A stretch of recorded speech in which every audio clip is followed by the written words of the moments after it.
Welcome to the Rise Like a Lion podcast. I'm Ari, and I'm here with Zalman, our first guest here, and I'm very excited to have him on. Since I've heard about him, I've been wanting to just really get to know him better. Just a brief rundown of this podcast.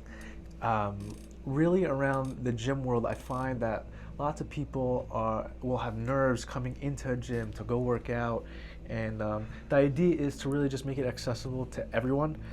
It really is for everyone. There's not one person that I can think of that really doesn't benefit in some way, shape, or form, whether it's mentally or physically.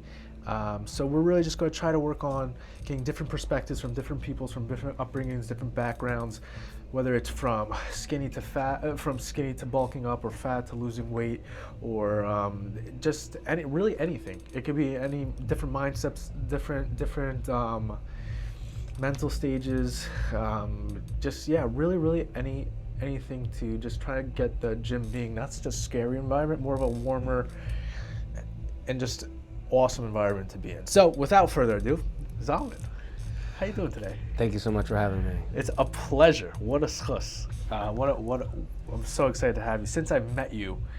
Since I heard about you, I think the first I heard about you was from when I first moved here about 4 years ago.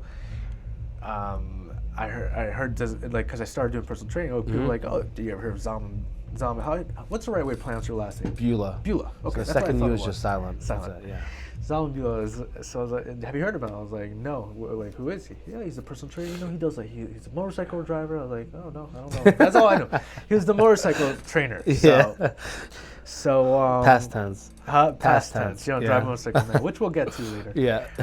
I really want to start with your really the whole journey, but to start with, like your upbringing, your childhood. Like, what was that like? Yeah, my family grew up Chabad. Okay. We grew up right in the community, literally right around the corner. We were next door to your in-laws for a while, and then they eventually moved to the other side of Benhurst. But it was, very Chabad. Went to TI, and then after TI, I went to Yeshiva in New York. And then when I was done Yeshiva in New York, that's when I came back to Baltimore and started working. It was more so in Yeshiva when I actually started learning about working out. Really? And that's in high school? No, in Yeshiva in Muncie. So you went to TI to Yeshiva? TI to 7th grade, and then I went to Chabad Yeshiva in Brooklyn, and then I went to Muncie, New York for actually for 9th through base measures essentially. Yeah. Okay. Or I would say they call it let's say Chabad calls it Yeshiva, or you can call Yeshiva technically. It's 9th through 12th. And you started working out what age? So I was actually chunky when I was younger. So there were other kids working out there, and I tried to start doing basic curls, crunches, and they had a pull-up bar on the frame. And this is a patented story I say is it took me the full first year to pull every day, and then by the end of the year I was able to pull myself up. That's amazing. And that was from then on I was I'll forever be able to do chin-ups. That's amazing. But I know the grind. I couldn't do a pull-up when I started either, but I was on the flip side of the spectrum. I was very skinny. I was 130 pounds. Okay. Couldn't do a pull-up. I was able to do 4 half chin-ups. Okay. And I just started with calisthenics, so I would just muscle my way through as many reps as I can do until I built up 3 sets, and I did start pull-ups. So I didn't even think about that. I didn't even know to do to jump up. I would just pull, and I just go about an inch or two, and then all right, and then again, and then it was just an everyday just pull and pull. Yeah. So how old were you when that started? That was 13 years old. Oh wow! So that's 8th. Sorry, not 14 years old. 14 so years that's old. already high ninth. school. Yeah. 9th grade. That was 9th grade. Yeah, because that's when I was in Muncie. Yeah. Wow. And that was barely any weightlifting. That was more... Nothing. They had a set of 10-pound dumbbells there or something. Wow. You're talking Yeshiva Bachram just doing your curls or whatever. Nothing fancy. Just getting fun. Yeah. So then let me ask, when did you start getting just to preface that, Zalman is currently our deadlift leader. He's there on the squat for a while. You're over 100 pounds on the next guy. He's at 620-pound deadlift, which was your PR, no? Yeah, on a straight bar. Straight bar is what we talk, what we count in competition. Right. Trap bar is fun. You can obviously lift heavier, but it's not. Yeah, the straight bar deadlift, 620 pounds. That's pretty impressive for really anyone, especially at your weight. Where are you at? I'm between 195 and 202. Which is fairly light for a heavy deadlift like that. That's triple your body weight. 3x. 3x, you're in the top 5 to 8% of the world. Right. That's how you would rank it. Elite, which is insane. Yeah. So when did that start? When did you start doing like heavy lifting? Deadlifting was only like when I was. I mean, we're gonna jump right into it, but when I was competing in MMA, boxing, and all that stuff. Which we'll get to also. Yeah. So like we went to a place that did strictly strength and conditioning for the sport you were competing in, and one of those movements they had us do was a deadlift, and I just started deadlifting like 400 pounds there. Right off the bat? Well, I deadlifted a little bit earlier in the JCC, but like nothing serious. It was like all once in the Eiffel, like nothing like concrete in the program. How much weight was that? What Like you were that doing in the JCC? I think I did there was like 330 pounds or something. Okay, so you built up to like 300. Yeah, pounds. but naturally I was always very lower body heavy. So like I knew I always had a little more power there. Right. Yeah, you're dude. I don't know if you can see in the frame, his legs are tree trunks. So like when I was doing strength and conditioning, like we just did a lot of trap bar work and a lot of straight bar work. And when I stopped competing in MMA, that's when I started. I'm like, all right, well I got some strength here. Let's go ahead and run with it. So let's go into that. First of all, why did you start competing in MMA, and then why did you stop? I started competing in MMA. I've always had a knack or a desire to just competitive sports and. Yeah, but that's real competitive. That's like putting your body on the line. Yeah, I'm pretty competitive. Yeah, I know. It was like enjoyable. Like there was danger, but if you were good at what you do, you were able to avoid the majority of the danger, and that was like the thrill of it is avoiding the danger. When Zalman first came to this gym, and I found out he fought professionally. I didn't realize he fought professionally. I Googled him right away, and I saw on YouTube a clip. I don't know, you had this nice little cornrows over there, and you were fighting cage fighting, like real deal fighting. Is that fair to say? Yeah, so I would say technically for specifics, I am an amateur as a fighter, but there's technically amateur and then professionals. I mean, like you go through X amount of fights as an amateur, and then you switch over to becoming a professional once you feel like you're at that level and comfortable with that. And then your goal was to go to UFC legitimately? 100%, yeah. That was like the full force. Yeah, like I was doing, at Crazy 88, I was doing 30-hour training weeks of just skills, and then doing about 3 hours a week of strength and conditioning, and then fitting in another 7 hours of whether it's just running, core work, and other skills or anything else I could add in to make us close to a 40-hour week each week of work. Wow. And I still had to work like a part-time job just to survive. What were you doing then? I was at the JCC then. What, as a trainer? No, as a floor staff. And I would work from like 5:30 in the morning till 9 a.m. and then I'd leave and then I'd go do my training or whatever it was. That's commitment right there. Yeah, so I was always up very early, so it's natural to me. So what was floor staff considering? Like just desk work? Yeah, like you'd walk in, you open up the place, you sit at the desk, and if anybody needs help with anything, you give them a hand. If anybody has any questions, like you're like on site. First response to whatever anybody needs. So did that dream or that goal stop after the motorcycle accident? No, it was before. It was bad in terms of like making money. You're like nothing. You're scraping, and like to get traction for a fight was hard.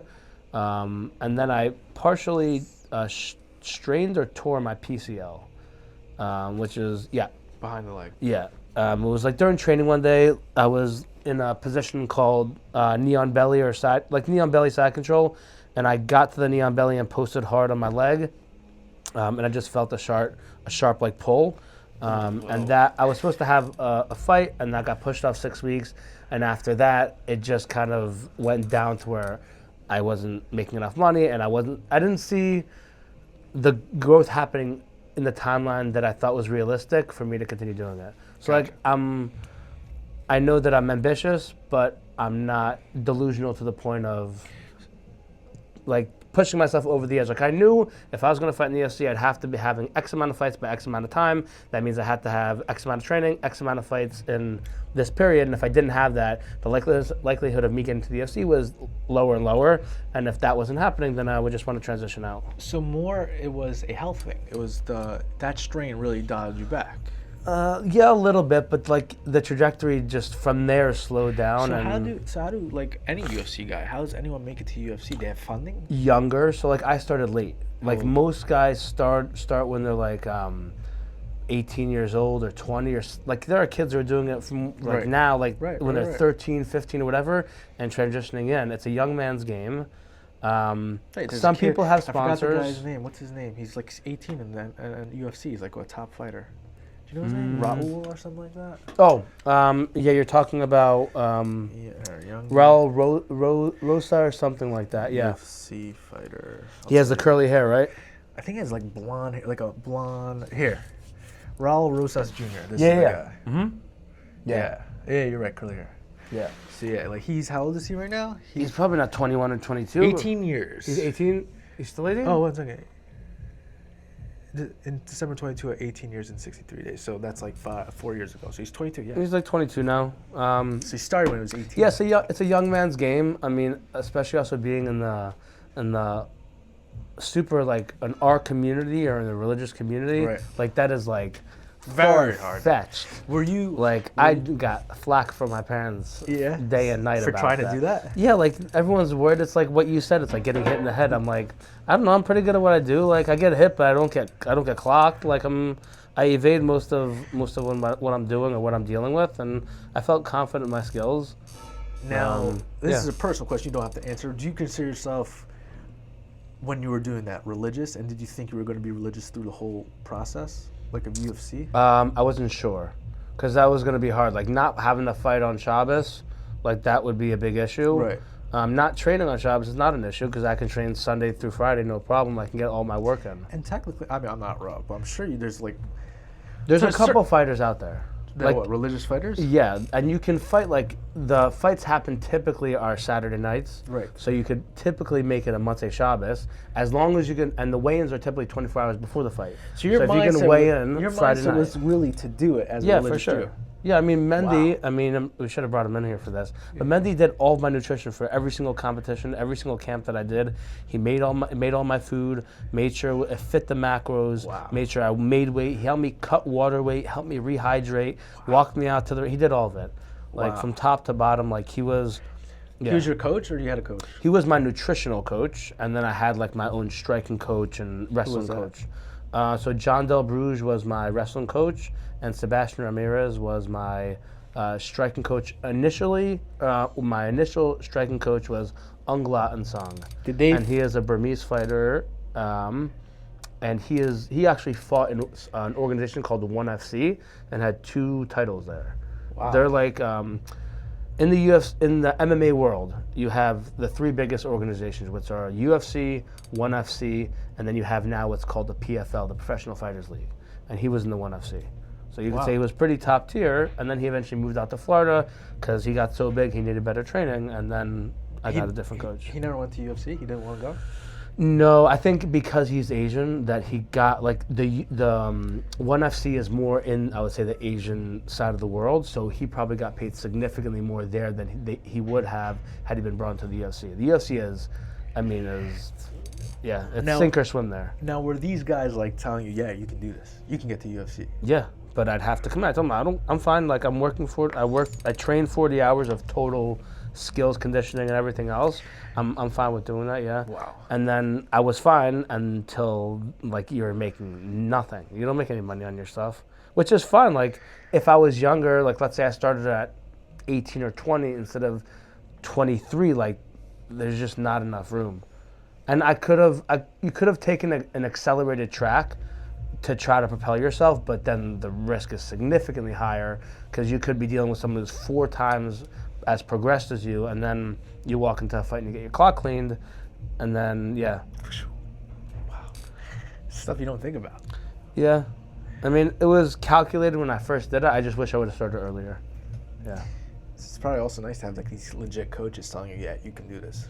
Yeah. I mean, they wanna instill confidence in you, but also not give you a sense of full delusion. So they have to be realistic, and they're hard in training. They're not nice, but that's their job. Their job is to prepare to deal with someone trying to punch you in the face and knock you out or submit you. And then the cornrows. When did you decide to go with the cornrows? Those are cool. I love that. I was like, oh, dang. Okay, so the cornrows I had to do because I had people pulling on my hair otherwise. Like, because it was my hair is like a fro, and then when it gets long, it's just like out. So it was a fight thing. Yeah. That was just for fighting. Yeah, I just didn't want anyone grabbing my hair. And, like, they just made it easier, more compact. I didn't have to wipe it away at all. It was right there and Wild. good to go. That was a Yeah. good look. You should run it back. I donated my hair twice already. So Oh, wow. it goes to a hospital in Eretz Yisrael. I forget what the name is, but I'm sure it's public. And it goes to the cancer That's patient or great. family over there. There you go. And it helps out a little bit. So yeah. Amazing. So the UFC then was before you started powerlifting. Yes, yeah. Originally it was UFC, or that's what I was going for in MMA. And then when that didn't happen, I'm like, I've already been lifting the entire time for strength and conditioning. Just translate that over to powerlifting, and I'm already active in the gym. Just do something. Wow. Yeah. So when was that? So you were, what age did you stop doing UFC? 2019. So like About 7 years ago. 2019, yeah. And how old so one second, how old are you now? 32. 32. So 7 years ago, so you were around 25. You're like, Yeah, it was 25, 26 is when I stopped. And then you're like, yo, let me start competitive lifting. Yeah, like it's still a competition. Competition I love. And I really want to go back into like jiu-jitsu competition, like actually grappling. I can't get hit in the face too much, so I Right. can't go back to striking. But I do want to go back into that. I want yeah. to talk about your motorcycle, actually. Sure. Um, 3 years ago yesterday. really? Yeah. So can we talk what happened? Are you able to Sure. talk about what happened? Yeah, of course. Yeah. Ask away. Okay. So you were what, driving your motorcycle? I went to Danny Harris's shop because I'm friends with Ellie, and What bike were you driving, first of all? We got to know that. 2006 Honda CBRR, race ready CBR. It was a So nice, it's it was a pretty nice quick. bike with a nice exhaust. I got in it like 3 days earlier because I have another bike still at Ellie's shop, which is a 2018 GSXR 750. I don't know which these is- things well. It's a fast bike. I believe it. It's a It very sounds, fast all the bike. words makes it sound fast. so. And I went there to go, I don't remember what I did, to go talk to him or something about the bike or just general. And I gotten a haircut that day also. And then on the way back from his family shop or his shop, it was going right past Parisers, and we had the green light. And so we're both going in our directions, and the oncoming car didn't yield to traffic, and I went and he went, and then yeah. So it was a car that hit you. Yeah. How fast was he going, you know? Did they Not fast, but I couldn't stop myself fast know? enough. Were you going fast? Could have been going a couple miles over, maybe like 3 or 5. Okay, so nothing crazy. Nothing crazy, but yeah. So what happened? You just flew off the bike? So whenever you have a motorcycle, you always have exit paths or emergency exit paths. So if something like this happens, what do you do?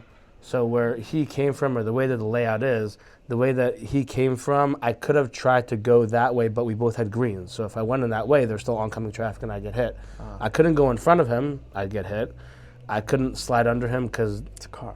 I'd just get run over and die. And jumping, I'm talking, this entire thought process happened in probably a matter Right. of a second and a Right, half. right. And I'm like, the second I'm like, no left, no right, no under. I'm like, oh, and I immediately I brake, and you could see the video of my back tires coming up because I'm like, I'm so screwed. And I just remember braking, and I just remember right the moment before impact. I don't remember the actual squish. Although it could be subconsciously hidden and maybe one day jump out. You but woke up unconscious in the hospital. You no, woke no, up no, conscious. no. I woke up on the floor, on the concrete ground on the street. How long? How much later? Do they know? Does anyone know? Yeah. Fudge, I forget his name. It's all on video. The accident is on video, and then there's video of Maishi Stahl and his friend, I forget his name, who came and got me on scene. Because initially Maishi called my brother Shmuley, thinking that it was Shmuley that got hit. And then he had to call Shmuley. He's like, oh, it's not you, I guess. I guess you're okay. Your brother just got hit. Because they were like 2 cars behind. So like you say, like that's how shkacha, like I don't even know what you want to say to that. So what'd you walk away with?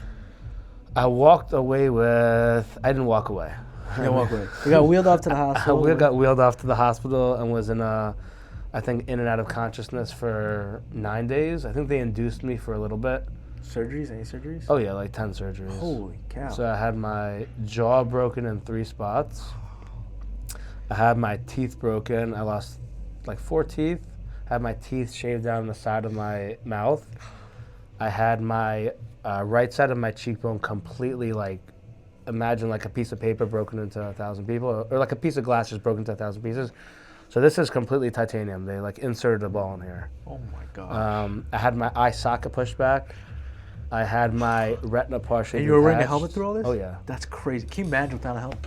So there's a story behind that. But my retina's partially detached. Eye socket pushed back. My orbital floor is the bone is pushed back. My nose is broken. They wired my jaw shut. What about this? Is this also from the accident? So this is on site. So when I was on site, there was blood, like pooling of like red by my eyes. So they were worried about bleeding to the brain. Ay. And because there's so much blood here, they couldn't go through the mouth, so they just tracheed me. And Oh my gosh, that's so scary. what else? Oh, I also lost part of my lip, like because of the impact. Like my teeth went into my lip and just shredded the upper part of my lip. That's wild. Oh, and then I got like a little bit of a couple scrapes here. I got some nerve damage, and the worst part is, but not really painful at all, on my spine there's like 2 or 3 pieces that are broken off, and they're floating in there. I don't know why they didn't take them out. I'm guessing because it wasn't necessary or it was too close to the spine, but they're floating around there and you can see them. And does that hurt? No, but like I can move my neck back more than most people because that bone is cracked off. Yeah. Ooh, dude, that's wild. I'm trying to think what else. That sounds like enough. Yes, I had like almost 10 surgeries to my face altogether. That's crazy.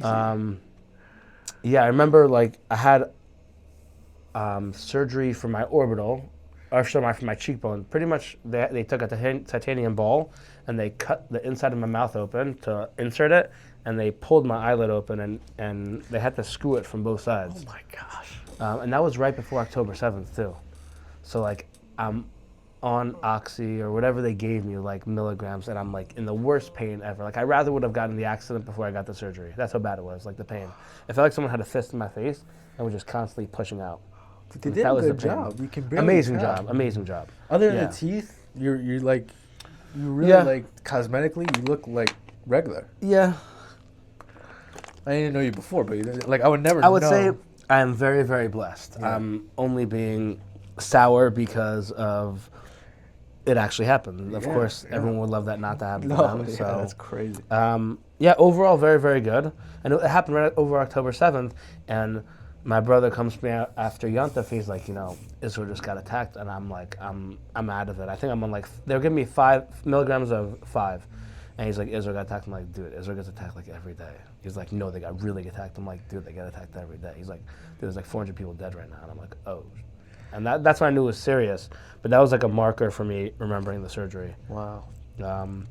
Helmet. So that helmet that I wore that day, I've never worn before. I just decided to wear it that day. But you wore a helmet usually? Of course, yeah, always. That's you don't mess around with. Yeah. But that day, I decided to wear. I had usually a flippable helmet. If I would have worn that during the accident, that would have killed me. Like that would have broke off and just went right into my eye socket and adios. So because I wore that helmet that day, I was part of the reason that saved me. I had to wear the other helmet. The other one that's really crazy, I'd say is like I can't explain. My bubby's maiden name is Rosenberg, and her mother is a Pariser. So, like lineage-wise, we come from Parisers, and you could say had Pariser never initially decided to open up a bakery and continued to keep it alive all this time, they never would have had video of the accident because that was the only store that got my footage. Really? Yeah. Wow. So that was a little bit wild to think about. That's a shkacha right there. Yeah, I couldn't explain What are the that. odds? And even more, like there's so many simonim for this. So another one is was the helmet was different, and then also that it happened on Taryag 613. Wow. So that was also another one that was really weird. Wow. Yeah, I don't know how to explain that. That's wild. So after that, that added to kind of your inability to fight, probably, no? Yeah, like I wasn't focusing it too much, but the eye that I can't justify fighting anymore. Right. Like I was 32, I still would maybe fight a couple times. Now that's it. I wouldn't aim to go to the UFC. Like with the eye, isn't it like you get hit there? If I get hit one time clean and it hits me clean, then my retina could just attach and adios, and then it could just go. I have like a 5% reduction in the right eye, but it's minimal. Like I don't notice it unless you're like I'm constantly holding it shut. Like if both eyes are open, it's fine. Wow. One other wild one. Okay, so the accident they just Taryag, my bubby passed away 2 years to the day after that.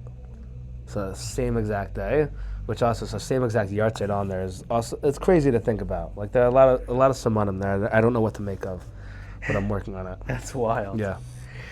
Wow. That was quite an experience, it sounds like. Yeah. And then I did start competing in powerlifting for a while. Like I was doing that. The issue with that was also Shabbos, and then when you're not. But most of them are on Saturday? Yeah, most of them are on Shabbos. So you could try to ask them. Like sometimes they'll work with you on weigh-ins and doing that before, but it was very hard to do. And then the ones that you would go to on Sunday are just like you're talking 3 hours away. So you'd have to go there before Shabbos, find a place to stay. And it was just a lot of travel. Like I did, I think, a handful of times, and it was too much. Did you ever win? Yes. Yeah, one of the times I won, I actually thought I lost and walked out, and I never got a trophy for it. Really? Yeah, I was so mad. I'm like, because I don't know. You can't go back and get it? Mm-hmm. They don't have it for you? It's probably already done. I mean, my name's in the record there that I won or whatever, but I thought I guess I underperformed on one of my numbers. I was very upset with myself, and I just walked out. Which I'm like, one? yeah, I'm done. I don't remember what it was. But then when I look back after, like, I was the one, I was like, are you serious? Like, I'm like, I was a harsh critic of my own work that I did, and I probably shouldn't have been, and it's all good. But it was hilarious. Yeah. Wow, how much were you pulling there? And like the weights? competitions between like 5s and 6s, but I got 600 once in competition, but they didn't count that cleanly. Like I got 2 reds and 1 white, so it doesn't technically count. Right. But yeah. How's that work? How's the score? I don't know how competition with that. So I mean, like you could do either a full meet or a partial meet. So you could do like they have a deadlift only meet where people just come and you do your deadlift, or you have an SBD, which is a full meet, which is your squat, bench, and deadlift. Right. I don't know why they always do SBD like in that order, but that's the order that they pick. Maybe because deadlift people can pull the most, so they leave at the end. Although I don't know. But yeah, usually you can do a partial meet or a full meet, and they have meets to where they test you and meets where they don't test you. And even in the meets where they do test you, there are still people who are taking tests. Really? So And you're a natural. 100%, yeah. I don't think the reward is worth the risk, and I know that sounds crazy coming from me because I was okay with fighting. No, I agree with you. Putting those supplements in your body, a lot of people will advocate for it. I just think until you're like 50 years old, like then if your numbers start going down, you get tested and then it shows you're low, that's one thing. But you're young, you have energy, go ahead and utilize it. There's no reason to do potential damage to you just for that. It's crazy. Like growing up, it wasn't even like a thought process, at least for myself. I mean, I'm sure there are people that did it my age, but like now it's like such a common thing. It becomes so like almost easy to get, and so like everyone just talks about how like we do it. So everyone just hops on. I think a big part of that is like TikTok and social media because it's so talked about that it just spread to like everywhere, far and wide. And I've seen like ads pop up on Facebook, on Instagram for you to go ahead and buy this stuff, and I'm like, wow. Like that freaks me out just to go ahead and do that. I'm like, I don't know who this person is. I don't know what I'm getting. Like I don't know what the side effects, the long-term studies on that are. Like it just doesn't outweigh the reward or outweigh the risk. And then I would say for like I would make myself a prime example of that. Like I don't have any crazy genetics. If you look at my family or look at like my brothers or anything, like we don't come from a line of dudes that are huge or super strong. I think if you really want to put your attention to something and focus on it, like when I stopped competing in MMA, I made a 5-year plan for where I wanted to be strength-wise. And I built a program for 5 years. I mean, it was the same program repeated year after year, and you would just cycle out either different exercises or different rep ranges, but it was a 5-year plan, and then I also had a plan for every year. So you wouldn't be like, okay, 5 years is too long away, but you check in every year or whatever it is, every quarter even if you want to make sure that you're staying on track for those goals and eventually get to the long-term goal. Wow. Do you ever stall out? Do you ever plateau? Minorly, but I make sure every 4th week is a deload week. Are you always... Every 4th week is a deload week. The first 3 weeks of the month are a peak, and then you always have a deload. So you're always going up, reset, and then you go up, and then reset, up. And so you're what all does a deload ideas look up. like? How much of a drop? More reps? your reps drop down to 5 or 6, and you keep about 70 to 75% of your Reps load. drop to 5 or 6. But you're What not. are you doing in general? So anywhere starting from 18 all the way down to 1, 18 reps. depending on the exercise. Yeah. Wow. But that's like high volume. If someone doesn't want that, 18 is a high end. I'll do between 15 and 18 is a high. So you do 15 to 18, 12 to 15, 10 to 12, and then you kind of work your way down. So you start from your lightest high reps. You go All the way heavier, down low to reps. heavier and lower reps. Yeah. But like when you're doing your deload week and you're doing reps of 5 or 6, you're only lifting about 70% of what you typically would. So it's meant to be like an ease off week. And the way that I think of it too, you kind of want to be hungry. Like, I could do more, I have more to do, but you're holding yourself back. So when you restart next week and then you really have to push, man, you let the dog out of the house and they just start running. Are you bulking through all this? No. Never. Either maintenance, like I would say maintenance, and then you'll have days where you have an influx of calories, but then you make sure you reduce the next day a minimal amount so you're never getting too high to where your weight's going up. When I was competing in powerlifting, my heaviest weight, I think my weight class was like 230. 230? Yeah, I weighed like close to like 240. Whoa. And then I started walking up the stairs and I was breathing heavy and I'm like, okay. Oh, yeah. They took one of the weight classes out, so I either had the option to go to 240 or down to 198. They took the 232 weight class out, 110 kilo, I think. So I had to either go to 93 kilo or whatever the next 120 kilo. And I'm like, yeah, that was too much, so I had to start cutting down. And I maintained my strength and gained strength while I was losing weight. The only thing that changed is what I ate. And I don't know how to stress this more to people whenever anybody sees this or when you do see it. It is all about what you eat. I'm sure you know that too. Yeah, of course. I mean, we discussed it before.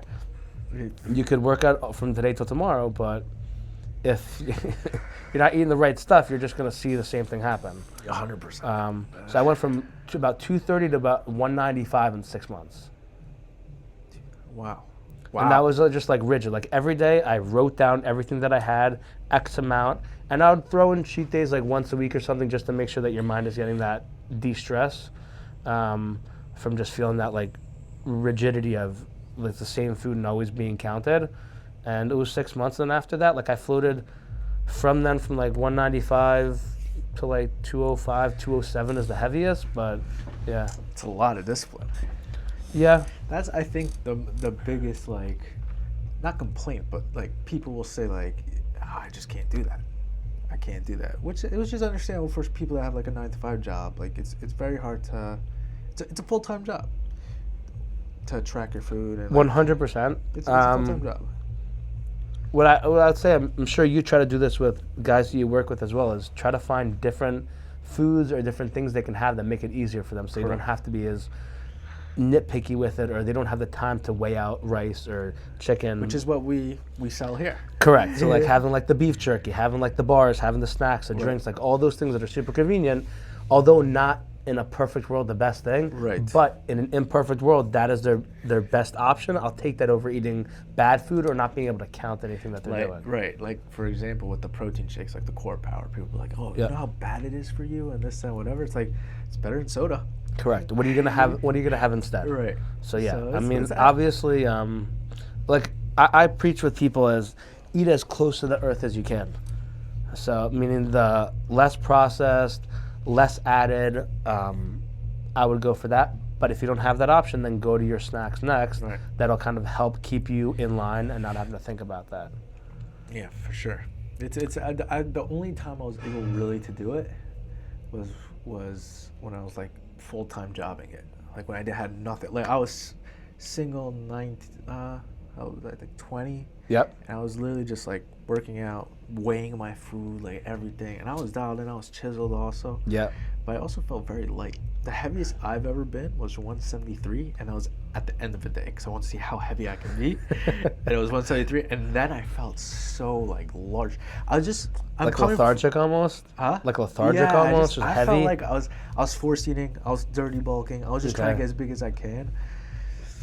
And I wasn't feeling it. I was like, I'm done. Like, yeah, it'll happen. Like I think the size will come within time. I think some people want to like rush the growth, and I'm sure you just said this about dirty bulking, but like The second the dirty bulking stops and you get clean, you start cutting again and get a little leaner, right? Right. So like a lot of people think that just because they're going via dirty bulk, that immediately they're huge and big, but the second that you lean it out, that's really showing your true definition. And I think people who are into the nutritional side should focus on eating clean and staying lean, and through your weights, your workout, and your cardio, that's so you can slowly or progressively build your muscle and actually get that muscle maturity. Because a lot of people just want the size, but it takes time to build. Oh, for sure. It doesn't happen overnight. Right. If it did, it would be awesome. Yeah, that would be nice. Yeah, discipline when it comes to, I would say, I think people fall into categories. I think it's difficult, but if you can set up like almost like blocks for yourself to make sure that you can't escape accountability, I would say that is what probably helps people the most. Because accountability is where you can be like, oh, well, I can have this cookie now. Or Right. like, I don't need to do the full 45 minutes of cardio. I can do half of it. That's so crazy because so many times I'll have like people that like, let's say, oh yeah, we diet really well, and they go, and you ask them like what they have, and they say what they had for breakfast, for lunch, and for dinner, and I'm like, okay, it seems like you did really well. I don't even know how to like correct that, and they'll be like, oh yeah, but I had like a couple pieces of chocolate like after that, and like a little bit over here. And I was like, yeah, that all adds up, dude. Like that is. Why'd you wait to the end to tell me that? Like, come on, No, getting my hopes up over here. But they don't even realize because like I'll be like, so you had nothing in between? And I'll be like, no, I didn't. Oh well, I had, like they don't realize. Yep. People don't realize there's how dense some foods are they're eating, like chocolate or other foods that they just don't realize. Olive oil. People are telling me I have olive oil on my salad. I'm like, super healthy for you, but like the worst bulking, the worst cutting food. Like you Correct. know, or like if nuts. Like nuts are very healthy Dense, for you, but very like dense. you're not getting full off peanuts. You're just gonna keep popping them. Very Like calorie dense. same thing when people go to like Cocaccinos or other places. I'm like, or Goldberg's, tell them to use spray pan. Right. This is them having to do like the at actual home, oil right. or butter at on home, there. like Yeah. I constantly, like for that type of stuff, I'll use like a pan. I won't use regular olive oil for an omelet ever. Yeah, it's just not necessary. I think if you're going to be counting what you're doing, that's just not an efficient way to use your calories. Right. Yeah. Yeah, it just shows how much mindfulness around this stuff could really play a role. Even just mindfulness, just being aware of like, hey, you know what? I'm not gonna just put a tablespoon of olive oil on my salad because even though it's healthy, it's not necessarily going to help what I'm trying to do. I also think it's something that we haven't really been taught in school a lot of. Oh yeah. And so people just don't have an awareness to it. Oh yeah. Like I know growing up, like, all my knowledge from working out and from dieting is straight up off YouTube. Tons of YouTube, tons of trial and error, tons of all that stuff. And just listening to other people too, yeah. And that's all post high school, so like 18, 19 years old, 19, 20 years old. Yeah, anything from TI through yeshiva, we didn't really learn anything about like nutrition. Like you learned like basic stuff, but like nothing like as an adult of how you're properly programming or I don't know. Yeah, like I thought fat, like if I wanted to not be fat, I would eat foods without fat. Yeah. And then I wouldn't get fat. And That's for the longest still- time, like, oh, check a bag, no grams of fat. Okay, I'm not gonna get fat. Eat as much as I want. That's still so present, unfortunately, in our community. What people don't understand too is your hormones are regulated through fats. Right. It's Your important. joints needs fat to actually be properly lubricated. So like your cortisol level, your sleep, I mean, you like your actual like hormones for your workout, like your testosterone, like those kind of things will be decreased by not having that amount of fat.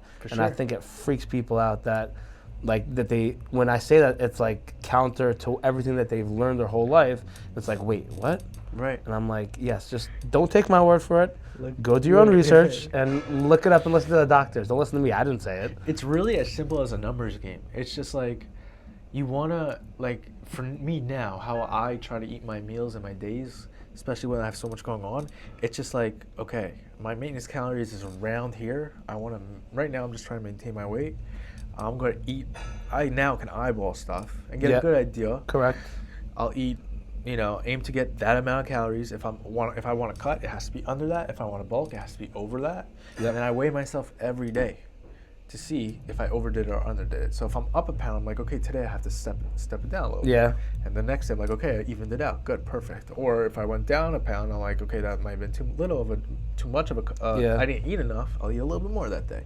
Like that's that takes years of experience to be able to do that. So I say same thing now. I can kind of eyeball food and understand where I am, but I think we're more in the minority than the majority. Right now, my weight is fluctuating between 160 and 164 for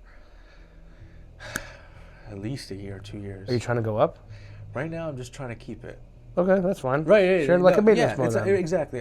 Thankfully, I got a lot going on, like where I'm not like trying to bulk cut. I'm just trying to like, business maintain. is new, so just make sure I'm maintaining, make sure I'm keeping my strength, making sure just really trying to just enjoy my workouts, have a good time, and then I think eventually I'll get back into like bulk? pushing harder. Or I'm not sure yet what, but I don't know. I'm not thinking. You said a bulk was a long time ago, though, right? Bulk was when I first got married. I wanted to be lean when I got married, and I wanted to say, okay, now I'm married, let me see how heavy I can get.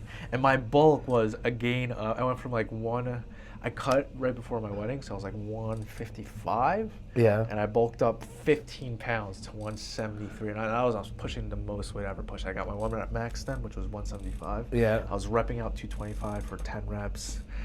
Then what made you come back down? The fact that I just felt so...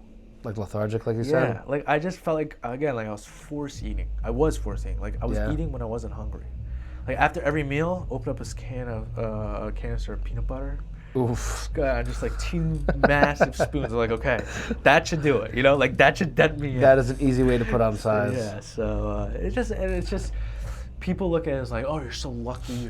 What, you're trying to gain weight or whatever? You're so lucky. But it's like, it just depends on what you're trying to do. Correct. So it's like, you might look at it as I'm lucky, which maybe I am, but at the same time, like my goal is X, Y, and Z, so it's not so lucky. It's all perspective too. Like, okay, so you're lucky that you get to eat more, but you also don't have the option to stack on muscle super easy, super fast. Correct. Like, so everyone's at their own level when it comes to that. Correct. Man, just be grateful that you get to do what you do. Exactly. At this point also, of course I want to get bigger, but it's not priority. Correct. It's just not. It's like, okay, I think I have a decent physique. I think I have decent size, so I like to be bigger for sure. I like to be heavier and lean for sure, but it's Life. not the top of, yeah, exactly. It's not the top of the list. Life happens. Yeah, man. Wow, so that was a lot of information. Is there anything else you would like to throw out there before we wrap up? I don't know. We'll have to maybe just do a part 2, I think. Maybe, yeah, I'm totally down. I do want to throw in other information about Zalman. Zalman is one of the elitist trainers out there, for sure, no doubt about it. You've definitely built a name for yourself in the community. I'm saying we, like there's tons of people. Everyone here loves having you in the gym, for sure. I love having you in the gym. I didn't mean that, I'm sorry. No, I don't like all good. It's so like, I knew when I opened up this gym that I wanted to bring trainers together as opposed to against each other. Yep. I'm very into that. Like thankfully now,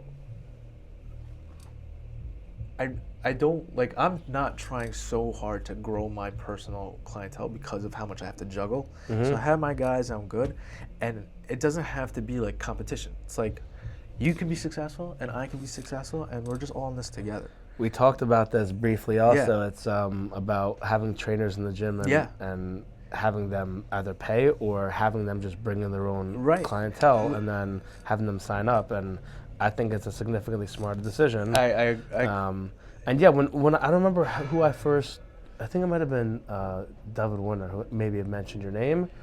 I don't know why or how I ended up coming here, but I came here. I don't remember what it was that I met you, but I'm like, the second I met, I'm like, there should be no reason that we're competing against each other. You're here, you have your place, I'm here to support, and I'll bring in as many people as possible. And I felt nothing but support from you. You know that, right?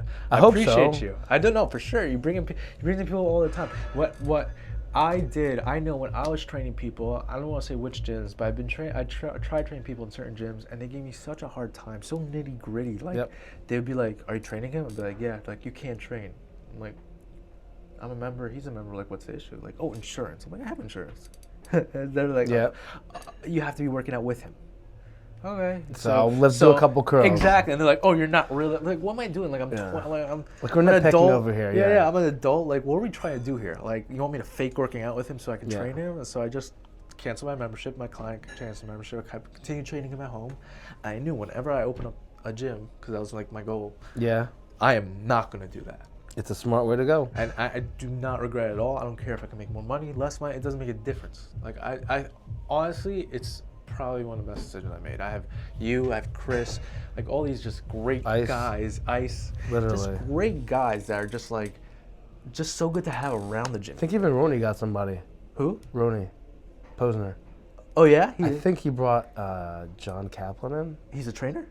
I don't know. I have to meet him. If he is. Well, I mean.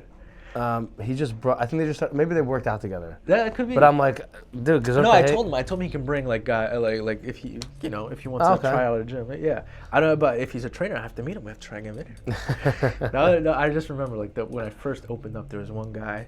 Yeah. That was like training someone, and he wasn't sure like if he could or if he can't. Yeah. So I remember like went over to like, yo, work him harder. Like like he's like, oh okay, cool. like he was like trying. He wasn't sure like where to position himself. So yeah. And I'll stand by that. I don't plan to change that. That's the way most gyms are. It's just the way it is, but I don't think it's smart. Yeah. And I also think, I mean, we are a men's gym. I mean, obviously you have the group classes, and we're in our community, but the main goal I would say for me, once I came here, is just get as many people in here as possible. Which I appreciate. I think as a community, stick together, but also everyone should learn how to work out, 2, eat correctly on some level, and then 3, learn how to defend yourself via your own hands or learning how to use a weapon of some kind. Especially in today's world, not that you should ever have to use it, but in a situation where you needed to, it's super important that you have that ability there to where you feel comfortable or at least somewhat confident in a situation where, that might be necessary. Although that should never be the case. We should plug you. He does UFC. What is it considered? Mixed martial arts. Mixed martial arts. If you want to learn, like I was a Krav Maga instructor. I didn't get into that. A Krav Maga instructor for like 5 years, and I did that before fighting. Yeah. And we went to Israel. Here. Yeah, I do classes here. Went to Israel and trained with law enforcement and military there. It was a lot of fun. My main thing is teaching people how to fight, shoot, work out, eat clean. That's the whole spiel. Awesome. That's pretty much it. Yo, that was awesome. I'm so excited that you were my first guest, dude.